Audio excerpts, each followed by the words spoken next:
नमस्कार, मैं हूं श्रीकांत प्रजापति और आप मेरे साथ देख रहे हैं बीसीसी न्यूज। आई खबरों में बढ़ने से पहले डालते हैं सुर्खियों पर एक नजर।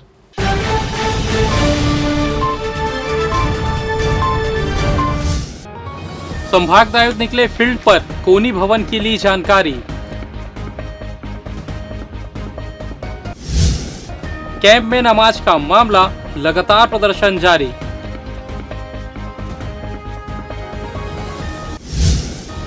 कार में आवारागर्दी, वीडियो हुआ वायरल।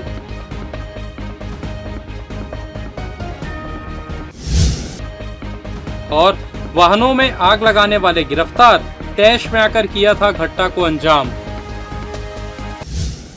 तो ये थी सुर्खियां, खबरें विस्तार से। कमिश्नर सुनील जैन ने कोनी में बन रहे नए संभागायुक्त कार्यालय का निरीक्षण किया। उन्होंने भवन निर्माण कार्य पूर्ण करने के लिए 3 महीने की और मोहलत दी है। उन्होंने कहा कि हर हाल में 1 अगस्त से संभागायुक्त कार्यालय का संचालन इस नए भवन से शुरू किया जाएगा। लगभग 2.5 एकड़ के क्षेत्र में 12 करोड़ रुपए की लागत से नए भवन का निर्माण किया जा रहा है। निर्माण कार्य पूर्णता की ओर है, फिनिशिंग के कार्य तेजी से हो रहे हैं। कमिश्नर ने भवन के विभिन्न हिस्सों का सूक्ष्मता से अवलोकन किया और कुछ सुधार के निर्देश लोक निर्माण विभाग के अफसरों एवं ठेकेदारों को दिए।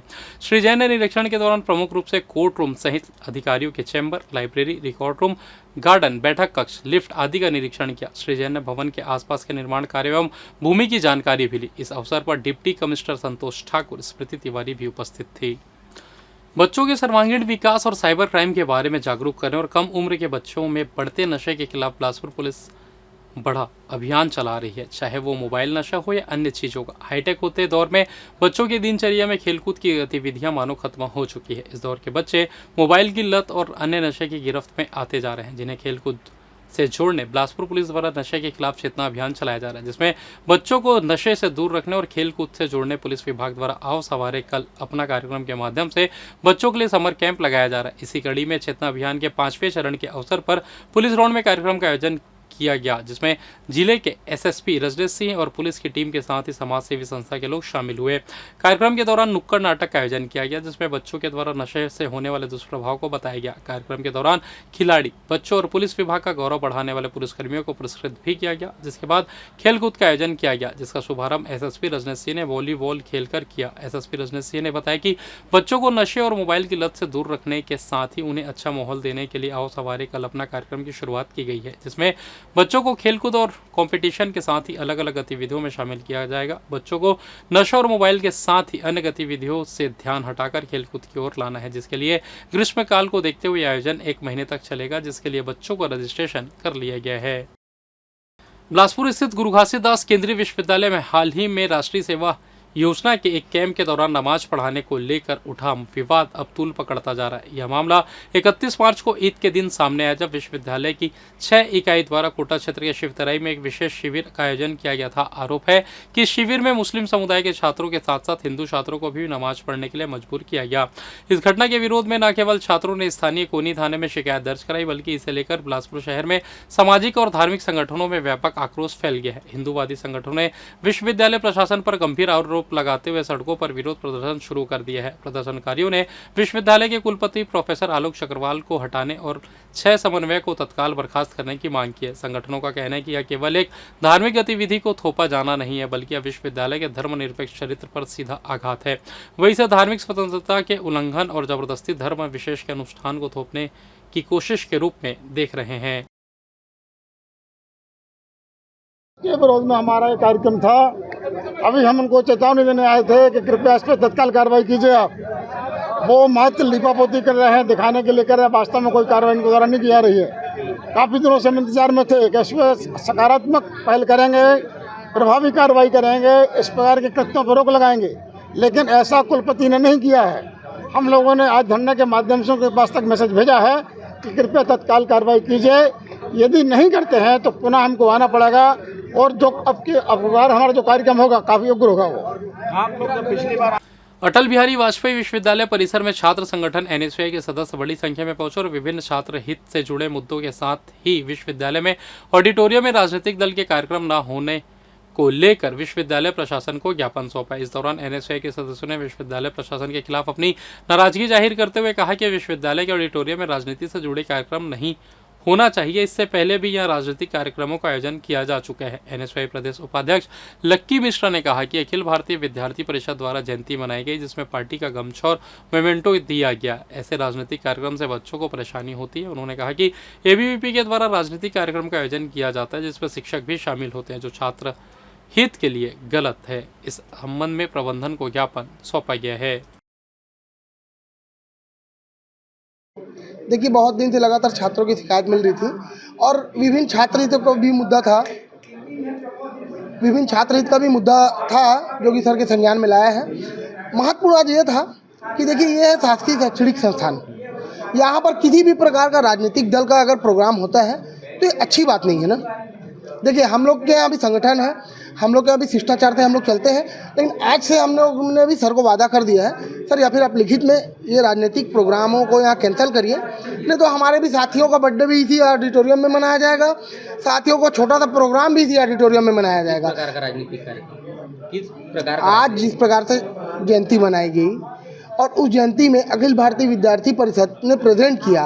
यहाँ एक कार्यक्रम हो रहा था, उसके संबंध में उन्होंने कुछ शिकायतें की, जिसके बारे में हमने उनको जानकारी दी कि किसी प्रकार का कोई राजनीतिक कार्यक्रम यहाँ नहीं हो रहा है, एक सांस्कृतिक कार्यक्रम है और सभी बच्चे जो हैं स्वेच्छा से वहाँ उपस्थित थे और कुछ इनकी मांगें थी परीक्षा से संबंधित और उनको जो समस्याएं आ रही हैं रिजल्ट और इनके बारे में, तो उनका तत्काल निराकरण किया जाएगा और मैंने संबंधित अधिकारियों को तुरंत इसके लिए निर्देशित भी कर दिया है और जो भी छात्रों की मांगें हैं उनको तुरंत पूर्ण किया जाएगा।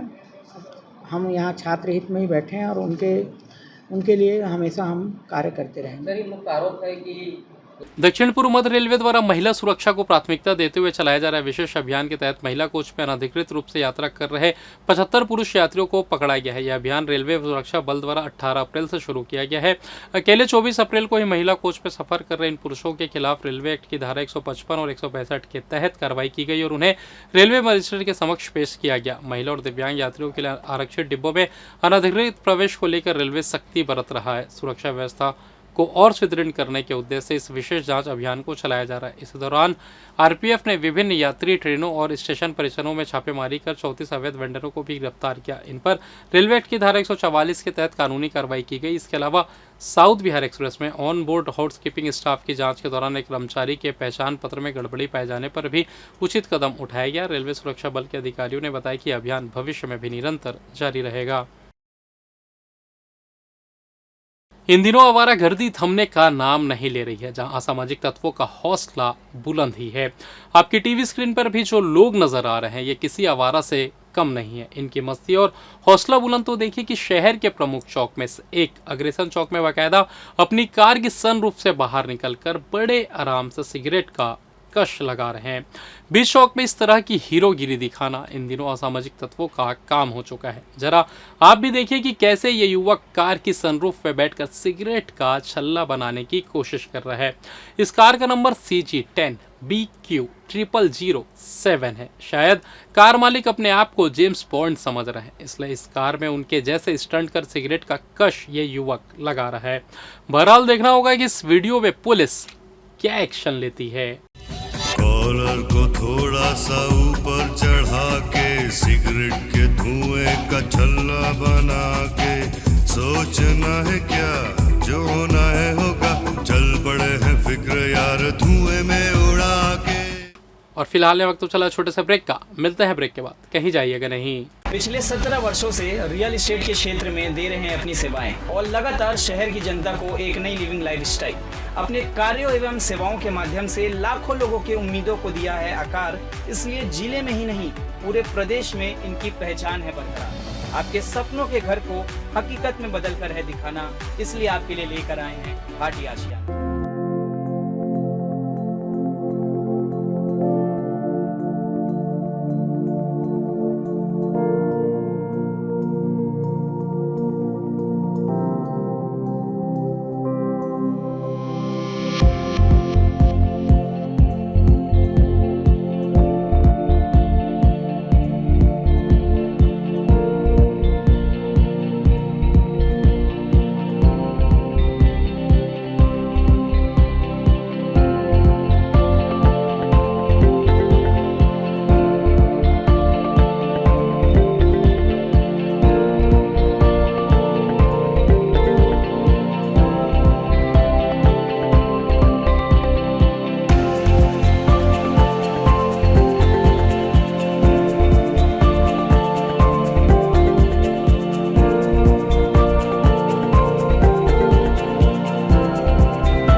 और ब्रेक के बाद आप सभी का स्वागत है। यह बढ़ते अगली खबर की ओर।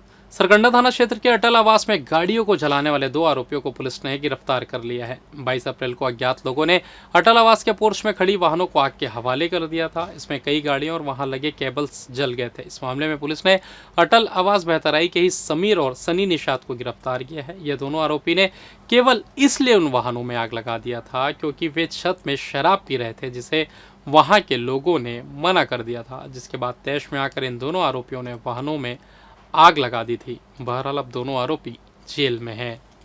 इधर सप्ताह भर पहले सरकंडा थाना क्षेत्र से लापता हुई 16 वर्षीय बालिका को पुलिस ने अटल आवास से युवक के पास से सकुशल बरामद कर लिया है। 17 अप्रैल को बालिका के परिजनों ने सरकंडा थाने में रिपोर्ट दर्ज कराई थी कि वहां की एक बालिका को किसी आरोपी ने अपने साथ शादी का झांसा देकर ले गया है, जिसके बाद पुलिस ने उस बालिका को सकुशल बरामद कर लिया है।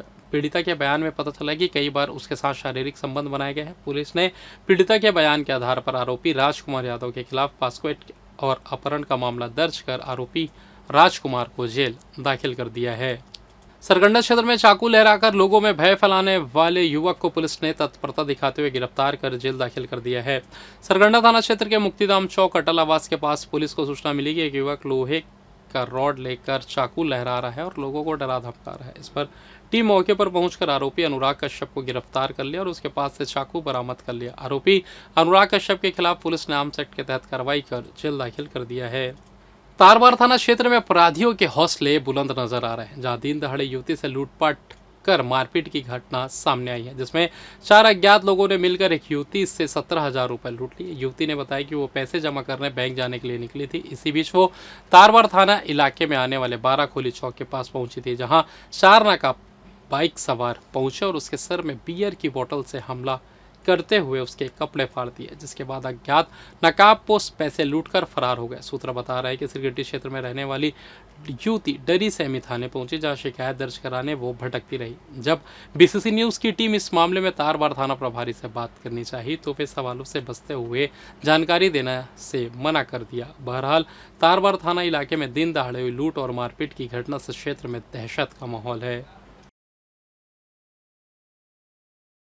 क्या आपके साथ पता कहाँ पे घटना हुई थी, क्या है पूरा बताइए। 12 खोली चौक वाले रास्ते में हुआ था। मैं डिपॉजिट करने के लिए जा रही थी तो वहाँ से लूट किए मेरे साथ। कौन थे, पहचानते हैं क्या? नहीं। कहाँ जा रहे थे आप? मैं वो व्यापार बिहार वाले बैंक में। कौन सा बैंक? State bank. कितना रुपये? 17,000। कितने लोग थे लोग? 4 लोग थे। 4 लोग थे। कैसे पहचानते हो? गाड़ी में किस में आए थे? गाड़ी में आए थे। एक ब्लैक कलर की गाड़ी थी और जो गाड़ी चला रहा था वो वाइट कलर का स्कार्फ बांधा था और ब्लैक कलर का शर्ट पहना था। आपका नाम क्या है, कहाँ रहती हैं? मेरा नाम वंदना निषाद है। मैं गोविंद नगर में रहती हूँ, सिरगिट्टी। जम्मू कश्मीर के पहलगाम में 22 अप्रैल को हुए भीषण आतंकी हमले में 26 लोगों की निर्मम हत्या की गई, जिसमें 2 विदेशी नागरिक भी शामिल थे। इस दर्दनाक घटना पर शोक व्यक्त करते हुए बिलासपुर प्रेस क्लब में शुक्रवार को श्रद्धांजलि सभा आयोजित की गई। कार्यक्रम में शहर के वरिष्ठ व युवा पत्रकारों ने घटना की कड़ी निंदा की और मृतकों को श्रद्धांजलि अर्पित की। सभा में वक्ताओं ने इस घटना को मानवता पर हमला बताते हुए कहा कि देश को एकजुट रहकर ऐसी घटनाओं का मुंहतोड़ जवाब देना होगा। पत्रकारों ने कहा कि आज के समय में मीडिया की भूमिका पहले से कहीं ज़्यादा अहम है, इसलिए सभी पत्रकारों को अपनी लेखनी के माध्यम से समाज में शांति, सौहार्द और जागरूकता फैलाने का दायित्व निभाना चाहिए। अफवाहों और नफरत फैलाने वाले नैरेटिव से बचने की जरूरत पर विशेष बल दिया गया। साथ रहने वाले मित्र कहना चाहिए या मित्र कहना चाहिए, मैं नहीं जानता, उन्होंने टिप्पणी की कि हमको आतंकवादियों के साथ साथ उनसे भी बदला लेना है जो आतंकवादियों के प्रति हमदर्दी रखते हैं। वो क्या कहना चाह रहे हैं, समझ में आने वाली बात है। इस घटना ने जिनके साथ नकमल जो बता रहे थे वो मैंने भी किया है कि ईद की सेवैयाँ मैंने भी खाई हैं और मेरे पड़ोस में मुस्लिम रहा करते थे और उनको नाम से लेने की इजाज़त नहीं थी। उचित चाचा हुआ करते थे, ताऊ हुआ करते थे, भैया हुआ करते थे। हम उस माहौल में रहे हैं और बड़े हुए, लेकिन आज माहौल बिगड़ा हुआ है। इस बिगड़े हुए माहौल में घटना होना। आज बिलासपुर प्रेस क्लब ने पहलगाम घटना पर एक शोक सभा का आयोजन किया और संदेश ये जाता है, जो सबसे बड़ा हमारे सामने खतरा है, इस घटना ने हमारे अपने आपस में अविश्वास फैलाने का काम किया है और कुछ लोग हमारे बीच में हैं जो लगातार इसको आगे बढ़ाने की कोशिश कर रहे हैं। तो हमारी जिम्मेदारी ये बनती है कि हम अपने आपस में विश्वास बनाकर रखें, सद्भाव बनाकर रखें।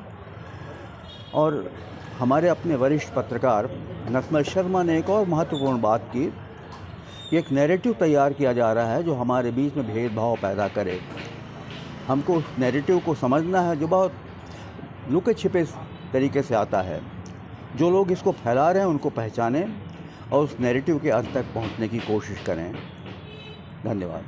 इन दिनों भीषण गर्मी की चपेट में छत्तीसगढ़ है, जहां रायपुर, दुर्ग, बिलासपुर और रायगढ़ समेत प्रदेश के कई जिलों में तापमान लगातार बढ़ रहा है। हालात इतने गंभीर हो चुके हैं कि बीते दिन लू लगने से एक व्यक्ति की मौत भी हो गई। मौसम विभाग ने अगले 48 घंटों के लिए प्रदेशवासियों को सावधानी बरतने की सलाह दी है। मौसम विभाग ने लू की आशंका को देखते हुए राज्य के 11 जिलों में येलो अलर्ट जारी किया है। जिन जिलों में लू की चेतावनी दी गई है उनमें दुर्ग, बिलासपुर, रायगढ़, बलौदाबाजार, बेमेतरा, सक्ती, कबीरधाम, मुंगेली, कोरबा, गौरेला, पेंड्रा, मरवाही और सारंगढ़, बिलाईगढ़ शामिल है। मौसम विभाग का कहना है कि इन क्षेत्रों में दोपहर से शाम के बीच तेज गर्म हवाएं चलने की संभावना है, जो खासकर बुजुर्गों, बच्चों और बीमार लोगों के लिए खतरनाक हो सकती है। विशेषज्ञों ने लोगों से दोपहर के समय घर से बाहर निकलने से बचने, हल्के और ढीले कपड़े पहनने, पर्याप्त मात्रा में पानी पीने और सिर को ढककर बाहर निकलने की अपील की है। और फिलहाल इस बुलेटिन में बस इतना ही। मुझे दीजिए इजाजत, फिर होगी आपसे मुलाकात। तब तक देखते रहिए बीसीसी न्यूज़। नमस्कार।